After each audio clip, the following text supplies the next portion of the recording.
Bismillahirrahmanirrahim. Laqad ja'akum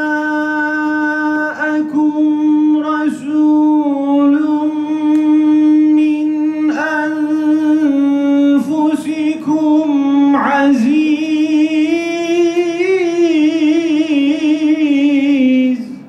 alayhi ma anittum harisun alaykum bil mu'minina raufur rahim.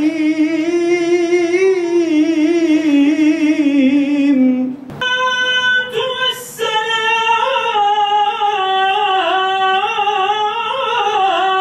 aleyk.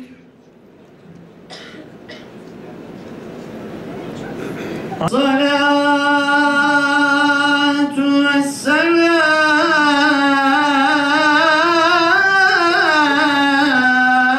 vesselamu aleyk.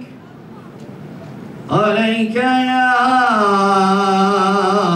seyyidel evveline vel ahirin. Muhammed Mustafa sallallahu aleyhi ve sellem anma programına hoş geldiniz.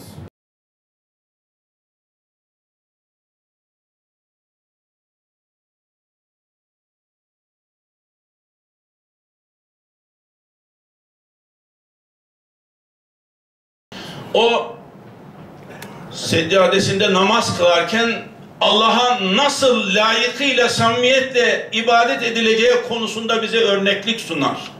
Ama onun örnekliği sadece seccadede kalmaz, namazda kalmaz, mescitte kalmaz. O evinde de bir aile ferdi nasıl olunur? Bir ailenin reisi, bir ailenin babası, bir ailede dede nasıl olunur? Bir ailede eş nasıl olunur?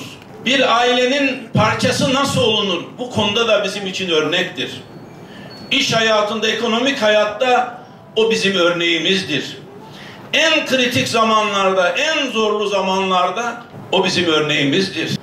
10.000 kişilik bir ordusunun başında Mekke Fatihi olarak Mekke'ye girerken o devesinin üzerinde bir taraftan İzâ câe nasrullâhi vel feth okuyordu titreyen sesiyle. Bir taraftan da tevasundan başını yere eğmiş, mübarek sakalı devesinin hörgücüne değecek şekilde Mekke'ye giriyordu. Bize bir mesajdı. Zaferden zafere koşsanız da şımarmayacaksınız. Kibirlenmeyeceksiniz. Tam tersine ondandır, onun hikmetinden, lütfundandır diyerek şükür secdelerine varacaksınız. Müslümanın başka alemlerden farkı bu. Sürur anlarında da işlete, israfa, kibre, gurura dönüştürmez. Sıkıntılı anlarda da yine hoştur bana senden gelen ya hılatu yahut kefen ya gonca gül yahut diken demesini bilir. Sınandığını bilir ve yine Allah'ı hatırlar, sabrederek acebelli emril mümin, müminin işine şaşılır. Çünkü o hep hayırdadır. Bir nimete erer, şükreder, kazanır. Bir külfetle karşılaşır, sabreder, yine kazanır. Zaten üçüncü bir şirk yok. İşte bütün bunları bize o öğretti. Ondan öğrendik. Sallallahu aleyhi ve sellem'den öğrendik. Peygamber sallallahu aleyhi ve sellem, onun ahlakı dediğimiz zaman bugün bazıları ahlakı işte birkaç kalemle sınırlandırmaya çalışır. Halbuki ufuk annesi Ümmül Müminin Hazreti Ayşe annemiz onun ahlakını tanımlarken kâne hulukuhu el Kur'an buyurur. Onun ahlakı bütünüyle Kur'an'dı. Kur'an'da ne varsa o yürüyen Kur'an'dı. O yaşayan Kur'an'dı. Ahlak sadece işte dürüstlükten ibaret değil. Sadece namuslu olmaktan ibaret değil. Elbette bunlar ahlaki umdelerdir, temel kaidelerdir ama namazlı olmak da ahlaktır. Çünkü Kur'an namazla ilgili ayetlerle doludur. Cömert olmak, infaklı olmak da ahlaktır. Çünkü Kur'an infakla ilgili ayetlerle doludur. Elbette dürüstlük, doğruluk ahlaktır. Ama zinadan, kumardan, alkolden, uyuşturucudan uzak durmak da ahlaktır. Çünkü Kur'an o sınırlamalar, o yasaklamalarla ilgili ayetlerle doludur. Kâne hulukuhu Kur'an. Onun ahlakı bütünüyle Kur'an'dı. Onun için o bizim ahlakta da örneğimiz. Ve bu sene aile yılı olması hasebiyle onun aile hayatındaki örnekliği biraz daha öne çıkarılacak. Sahi biz Peygamber Aleyhisselatü Vesselam'ı tanıyor muyuz? Eğer şuysa, işte Peygamberimiz 571'de Mekke'de doğdu, 632'de Medine'de vefat etti, kabri Medine'dedir, annesinin adı Amine, babasının adı Abdullah, dedesi Abdülmuttalip, işte amcalara Hazreti Hamza, Hazreti Abbas, Ebu Talip, işte ilk eşi Hazreti Hatice annemiz, Hazreti Ayşe, kızı Fatıma, Hasan Hüseyin torunlar. Eğer bundan ibaretse bunu 4-6 yaş grubundaki çocuklarımız şakır şakır söylüyorlar. Ümmeti Muhammed olarak Yüce Allah'ın bize verdiği bu kadar ömür kredisinde biz Peygamber Aleyhisselatü Vesselam'ı ne kadar tanıyoruz? Bu soruyu kendimize sorup bu vesileyle okuduğumuzu tekrar tekrar okuyarak bir Siret-i Nebi kitabını, Peygamberimizle ilgili bir İslam tarihi kitabını 1500. seneyi idrak ederken Peygamber Aleyhisselatü Vesselam'la ilgili bilmediklerimizi doğru bilgilerle öğrenme konusunda bir kararın içerisinde olmalıyız.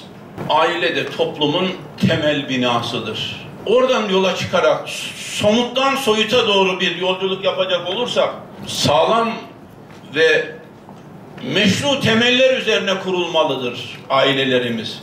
İşte Peygamber'in aile örnekliğinde biz bunu görüyoruz, bunu öğreniyoruz.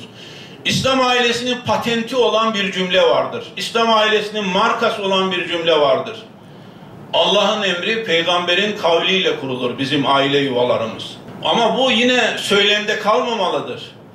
Hakikaten Allah'ın emrine uygun, hakikaten Peygamber'in kavline yani sözüne, sünnetine uygun bir aile yuvası. Kur'an-ı Kerim işte hayat kitabımız, hayat düsturumuz, kim kimlerle hangi şartlarda nasıl evlenir ayetleriyle doludur. Onlarca ayet-i kerime aileyi anlatır bize. Evet, aile Allah'ın emridir. Ve aile yuvası temeli ilk insanla cennette atılmış bir yuvadır. Bu kadar mübarek, bu kadar kutlu bir yuvadır aile yuvası. Hazreti Adem ve eşi ve kulna ya Adem uskun ente ve zevcukel cenne. Adem dedik, sen ve eşin cennette yerleşin, cennette eğleşin. Orada başladı ilk aile. Adem ile Havva. Dünyaya sınav için geldiklerinde yine insanlığın varlığı, çoğalması aileyle devam etti. Yüce Allah ve enkihul eyyama minkum buyurdu. Fenkihu ma tabe leküm minen nisa buyurdu.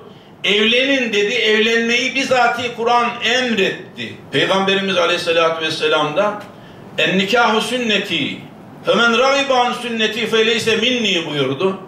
Nikah benim yolumdur. Kim benim yolumdan yüz çevirirse o benden değildir. Evliliği zorlaştıranlar, evliliği öteleyenler ve evlilik yaşı sürekli yukarılara tırmanıyor.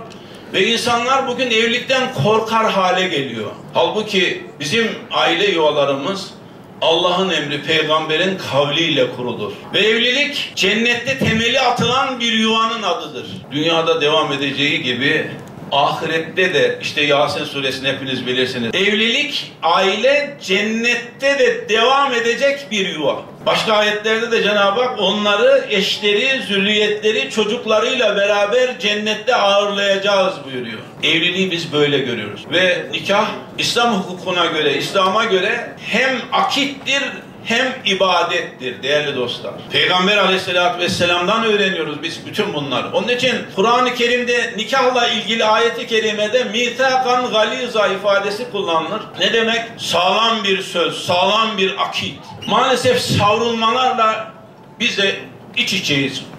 Biz de bundan etkileniyoruz. Ama bu noktada ne olur? Allah ve Resulünü hatırlama. Allah ve Resulünün ölçülerine dönme. Allah ve Resulünün ilkelerine dönme konusunda kendimize bir çekidüzen vermemiz gerekiyor. İşte o zaman o aile yuvasının önemini kavramış oluruz. Nikahın bir ibadet olduğunun farkına varmış oluruz. Ve o ibadeti bozmadan, ifsad etmeden Allah'ın huzuruna nasıl götüreceğimizi, nasıl çıkacağımızı kendimize sürekli hatırlatmış oluruz. Bu yıl Resul-i Ekrem Aleyhisselatü Vesselam'ın veladetinin 1500. yıl dönümünü kutluyoruz. Ona sonsuz salat ve selam olsun. 1500 yıl değil, 1500 asır geçse de onun insanlığa takdim ettiği ilkeler, insanlığa hayat veren o merhamet yüklü mesajlar, insanlığın ufkunu aydınlatan o mesajlar hala tazeliğini koruyan, hala insanlığın aradığı muhteşem mesajlar.